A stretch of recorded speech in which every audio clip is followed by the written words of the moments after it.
Mga mahal kong tagapakinig at manonood. Mabuhay ha! Ako si Lan ng #WalkWithLan at ngayon sa ating special na episode na Politika Expose. Tatalakayin natin ang isang bomba na sumabog sa ating politika. Ang pagbulgar ni Vice President Sara Duterte tungkol kay dating House Speaker Martin Romualdez. Hala, oo, nilaglag niya siya parang sa telenovela. Pero ito'y totoong buhay, mga kaibigan, tulad ng sabi ni Deo Macalma, no? Sa kanyang mga broadcast, ang katotohanan ay parang araw. Kahit itago mo, lalabas din, mga kaibigan.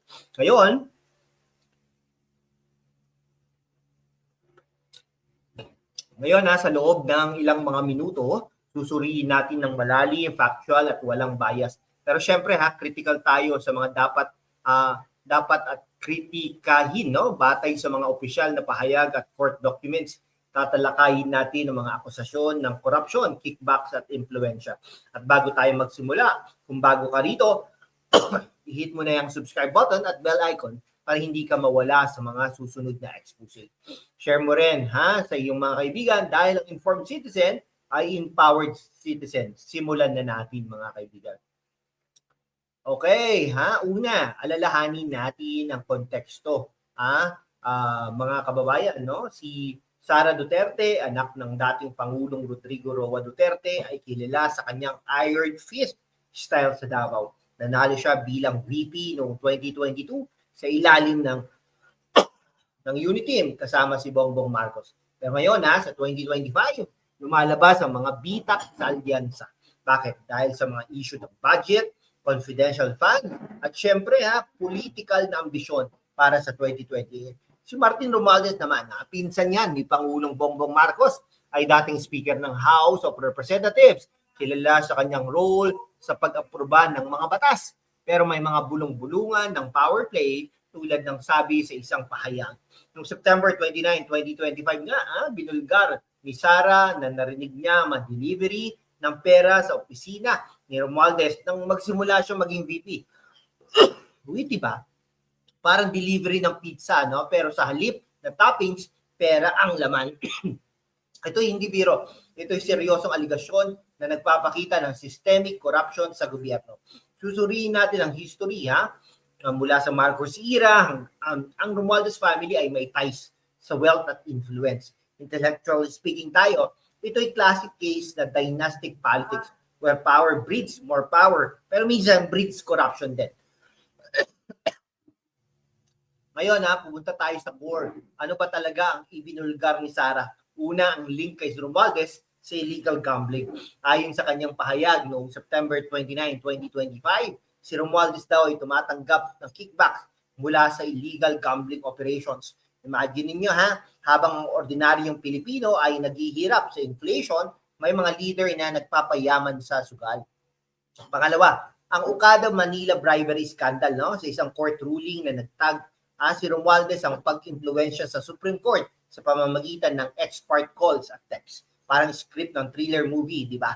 Si Sara ay nagbigay ng ebidensya na ito'y bahagi ng mas malaking korupsyon.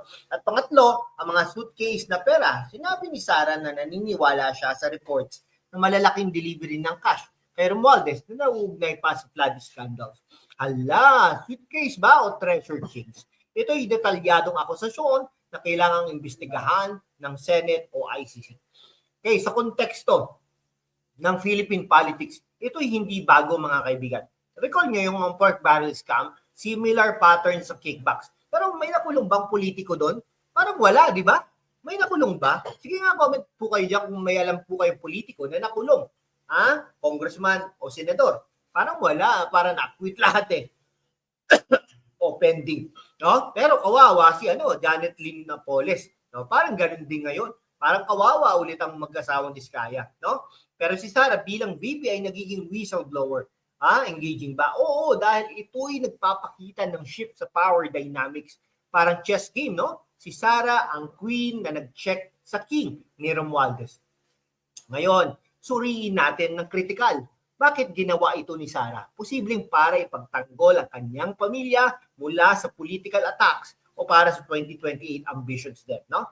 Ang mga akusasyon ay batay sa court documents at personal knowledge niya. Pero si Romualdez ay nag-deny, sabihing walang besihan, no? Ito ay nagpapakita ng fragility ng unity, parang bahay na gawa sa baraha. Isang ihip lang gumuho. Kung totoo, ito ay betrayal sa bayan, no? Tulad ng sabi, ang pera sa gobyerno ay parang magic, nawawala ng walang paliwanag. Para sa inyo, suriin ang COA reports at Senate hearings para sa full details. Ano sa tingin ninyo? Sino ang mananalo sa laban na ito? Mag-comment down below mga kaibigan. Okay O sa huli, talagang ang kandidato natin para sa pagkapangulo ng Pilipinas ay walang iba kundi si Vice President Sara Duterte. No, ginamit natin ang ating utak, ating nakita noong panahon ni Pangulong Rodrigo Roa Duterte, ay siya po ay karapat-dapat, no, wala na pong iba, no? Binoto lang natin, ikinampanya po natin si Bongbong Marcos, no? Marami po tayo, mga libo din po, mahigit libo ang ating nakumbinse na iboto, no, si Bongbong Marcos mula sa Kabikulan. Okay? Kaya wala pong masasabi si Bongbong Marcos bilang kababayan sa Ilocos. Ngunit nakita po natin, no, talagang hindi naman po maganda ang gobyerno, no? Talagang magkukumpara po tayo kay Duterte at kay Marcos ngayon, no? Talagang ayun yung war on drugs na lang, no? Ako pabor ako doon. Yung build na lang, di ba? Napakalinis na mga kalugaran, no? Marami pong na-develop na mga lugar, yung Dolomite Beach. Inayos niya po yung Boracay, ano? Inayos niya po yung Palawan, no? Yung Bohol, inayos niya po. Yung mga bypass road na napapakinabangan nating mga Ilocano, La Union, no, sa Vigan, sa Candon. Yan nakaano po natin yan. Kaya dapat nakikita natin yan, di ba? Bakit po ngayon parang bumabaliktad na ang narrative? Hindi ko po talaga maintindihan. Nakakulong pa ang mama doon, no? Hindi ko alam bakit po ganoon. Kung may namatay na mga drug addicts, drug pushers, o kaya may mga victims na may mga nakulong naman na pulis, di po ba? Bakit po si Pangulong Rodrigo Roa Duterte na inayos ang bansang Pilipinas, buong tapang na inimplement ang mga batas at talaga nagsasalita siya dito sa mga corrupt na congressmen at saka ibang mga senador, no? Bakit po siya ang nabibiktima, no? Kaya po talaga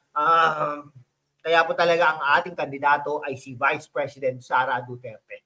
Mga kababayan, ang kwentong ito ay paalala. Ang politika ay hindi lang laro. Ito'y tungkol sa kinabukasan ng ating mga kabataan. Ng mga kabataan ngayon.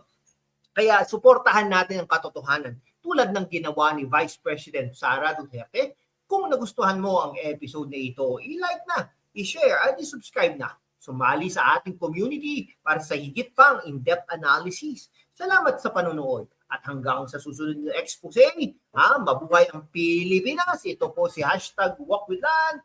Paalam po.